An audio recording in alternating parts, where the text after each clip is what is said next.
Closed captioning for Old School Outdoors is brought to you by Gun Owners of America, preserving and defending the Second Amendment rights of gun owners.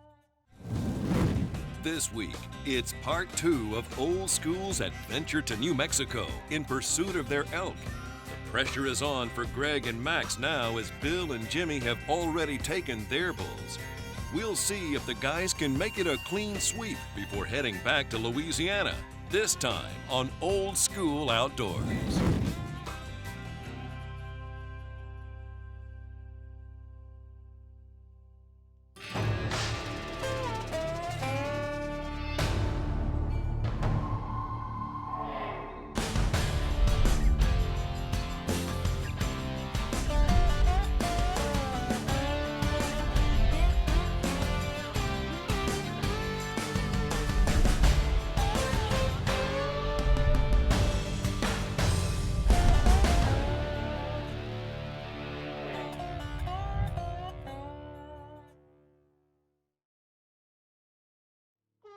Last week on Old School Outdoors, we followed the crew to New Mexico as they set out on a journey to harvest a majestic bull elk. Both Jimmy Hall and Bill Jones each took their shot at one.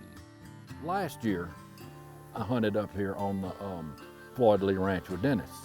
Wonderful experience, a lot of elk and stuff, and I said, you know, I got to get my brother Jimmy on a good elk hunt. Well, we got to the Floyd Lee, and we went to the base camp where Greg hunted last year, and we found out we're not going to be there. We're going to take a little drive to another camp. Well, the little drive was nearly 2 hours, but we started coming up into most beautiful timber, and you could tell we were isolated. And when we finally get to the camp, it's gorgeous and just huge timber around, and no electricity, got generator power, 12-volt battery power, but it was beautiful. Just the most beautiful place you could imagine to be set up to go hunting.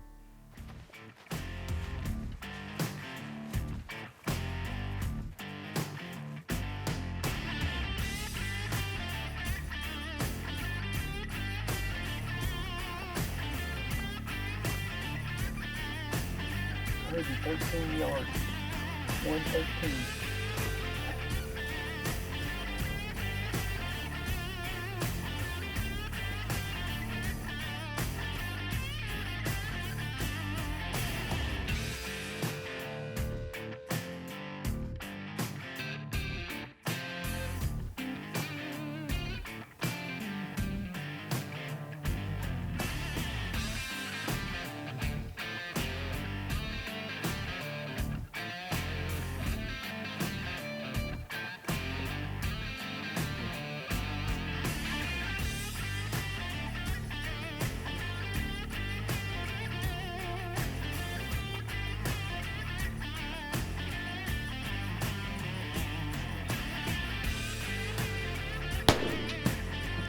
Good job.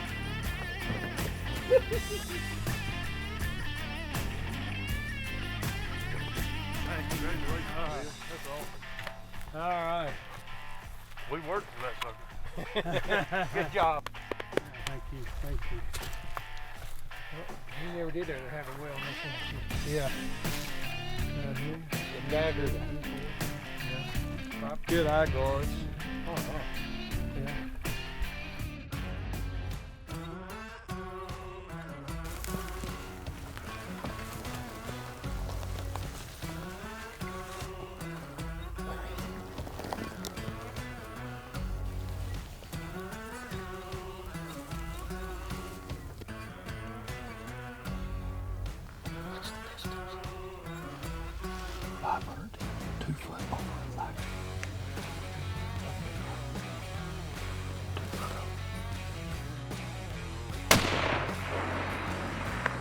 Ooh, that's not a swap.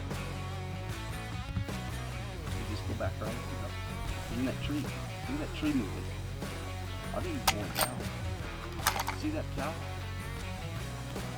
There's no way that tree would have moved that back. I think he's piled up there. So we have to come up with a game plan then, because it's a rugged walk down through a canyon back up the other wall.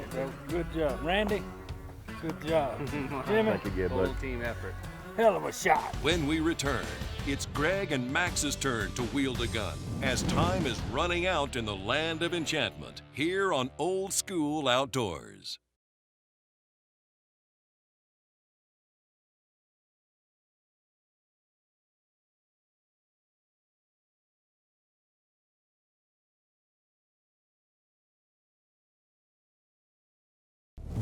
Old School Outdoors is being brought to you by Backwoods Smokers, Natchitoches Meat Pies, Cordova Coolers, Extreme Hunting Solutions, Three Rivers Archery, and by Simmons Sporting Goods.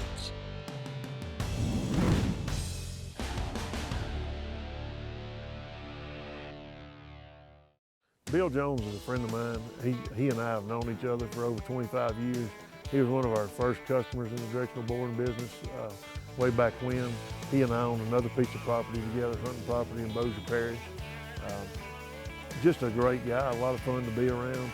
I got to come with Old School Outdoors and enjoy the hunt, and I prepared myself as much as I could. I lost 11 pounds walking and trying to get ready. Now let's join Max and Bill as they head out for the morning's hunt. Hey, Jones, I might get on stilts to shoot off this thing. Oh, there you go. Oh, yeah. How about that, Oh, Max? yeah. Is that good? Oh, yeah. Good deal. We're on the El Bar Ranch. We're going to slip up over this hill here. We've been seeing quite a few elk. The bulls have broke away from the herd. Some of them are by themselves. Then we've got some bulls. There may be 5 or 6 bulls with some cows. Satellite bulls have moved in. We're just going to slip up there and see if we can get a shot at something. If not, we'll scout out and go on around and see if we can pick up some more.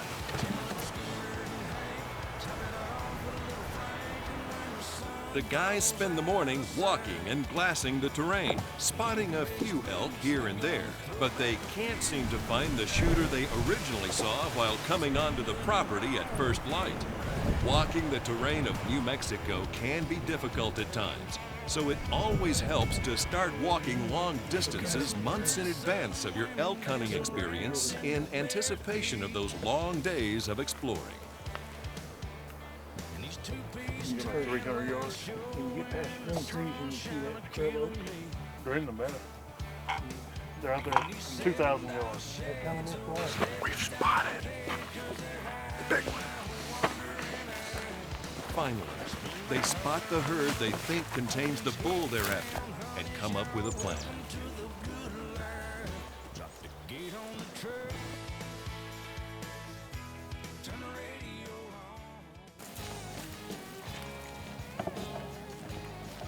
While getting into position ahead of this herd, they happen across another bull elk, but he turns out to not be a shooter.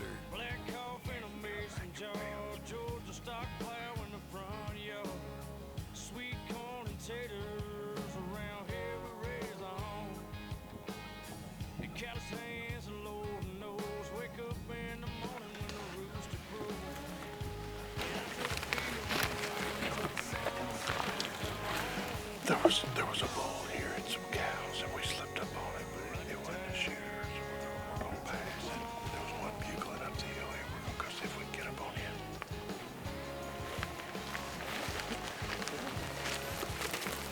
After passing on this small bull, the guys head back to camp for lunch, but are quickly back out, and after an evening bull they spot on the drive in.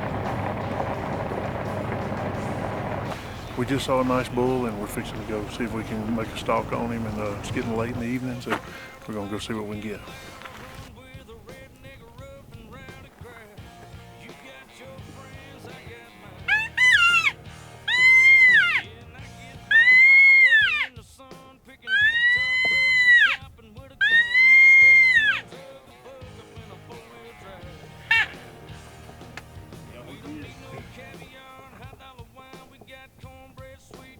.315. I think you missed him. Oh, he was dandy.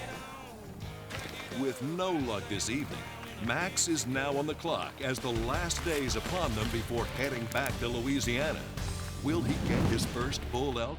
Find out a little later on Old School Outdoors.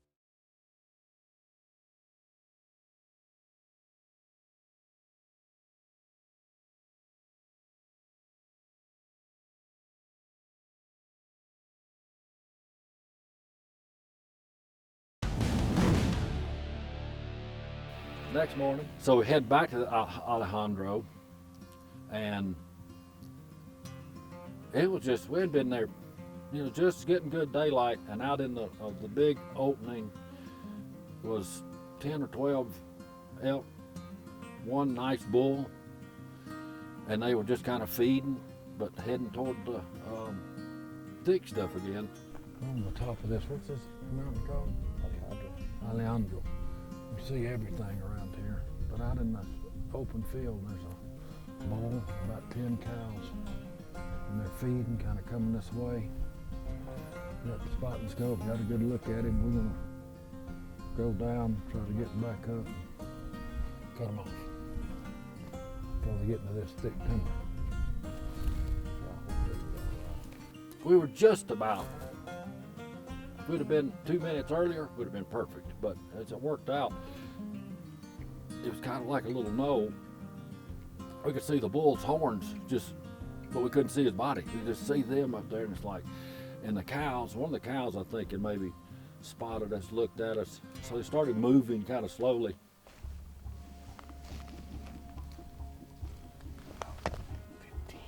About 5 yards to the right of this tree.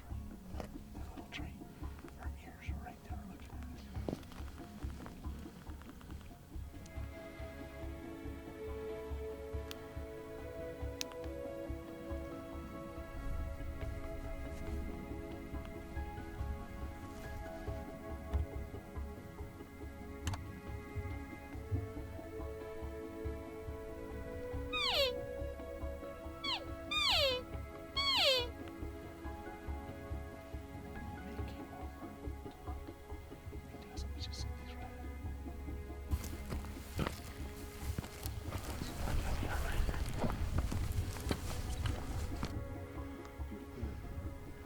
See with my blind eye, which one is he?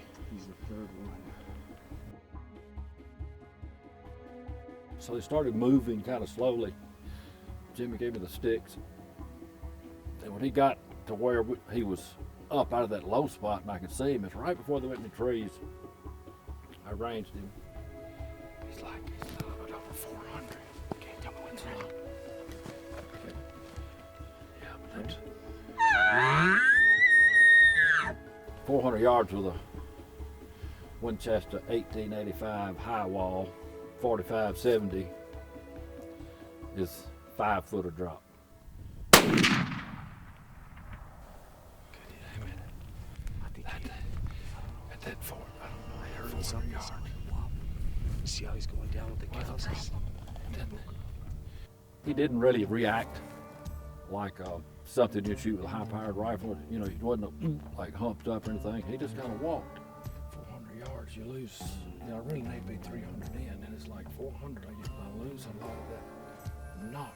But I think we just need to go down there and look and just see. But when he veered away from the cows, something wasn't right. Go see if we can get an advantage on him on that edge right over there. So we proceed down and kind of, Randy picks his tracks up. And we're following the tracks. No blood. No blood. You see that underneath that tree right there. We sit there, Glass, and looking. Randy's, I see him. He's laying over there. It's like an oak thicket, and you could just see his horns kind of moving. He was laying down again. He's definitely down. His horns still moving a little bit, but he's hit hard. It's like, Yeah, his head's down. His horns are on the side. I think he's done for. Let's just But go. he's in that thick stuff.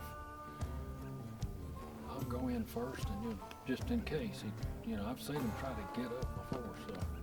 We get over there, it is thicker. I mean, looking from one side, looking over that little draw, you can see pretty good. You get down in the thicket, it's like, where? All of a sudden, I'm just walking, where I think it looks like. There he is. Look at There that. you go. Look at them horns sticking out. Oh boy, look at that bull.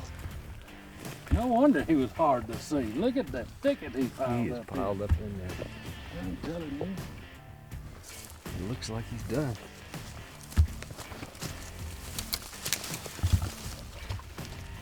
Yeah, Boy, nice job. that big boy gone.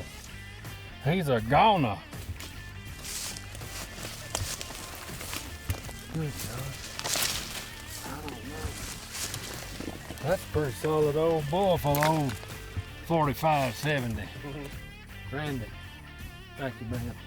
You know, I know it's old 4570. We got to get them in tight, and if not, so I know that was a challenge. Jim, I'm gonna tell you what, Bubba.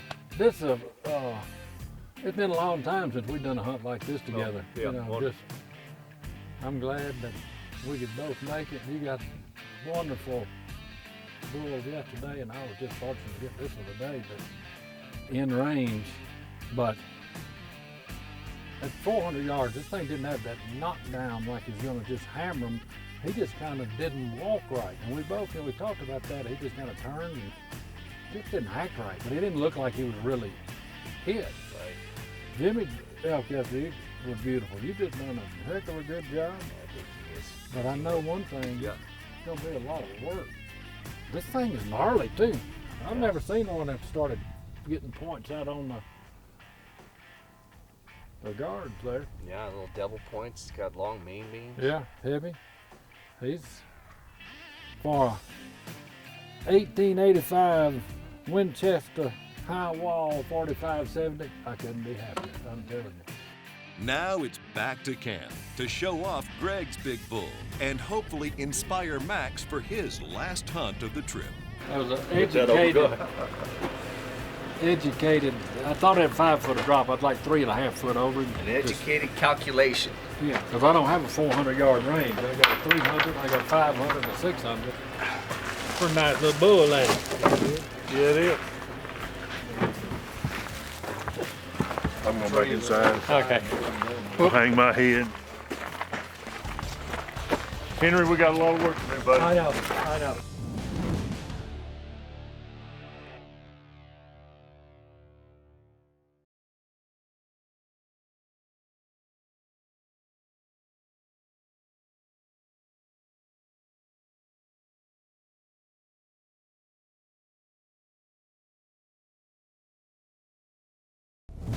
Old School Outdoors is being brought to you by Backwoods Smokers, Natchitoches Meat Pies, Cordova Coolers, Extreme Hunting Solutions, Three Rivers Archery, and by Simmons Sporting Goods.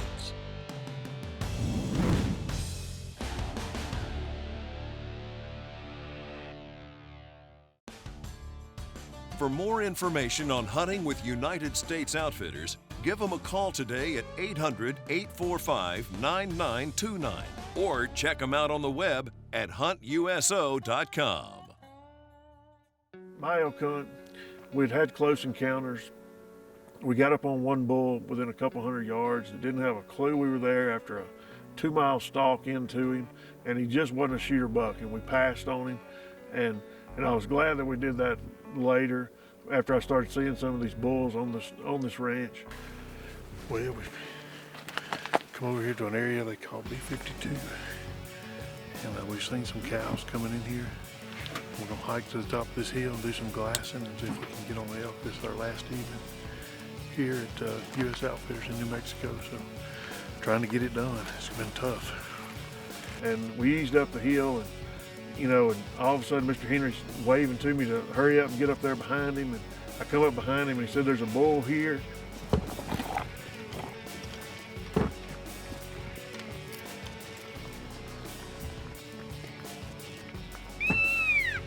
And all of a sudden I seen the bull, and it broke and run from left to right, and Bill tried to get me on the sticks, and I just couldn't get those sticks organized good enough, and I knew that we were in a situation that if we didn't make a move quick, we were going to be out of luck on this bull.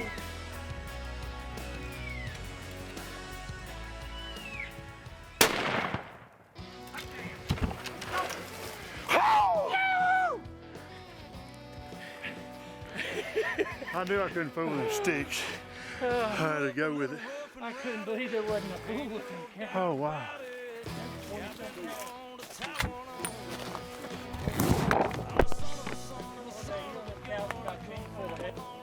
Walking up to that elk after I'd shot it, I was amazed at the size of that animal.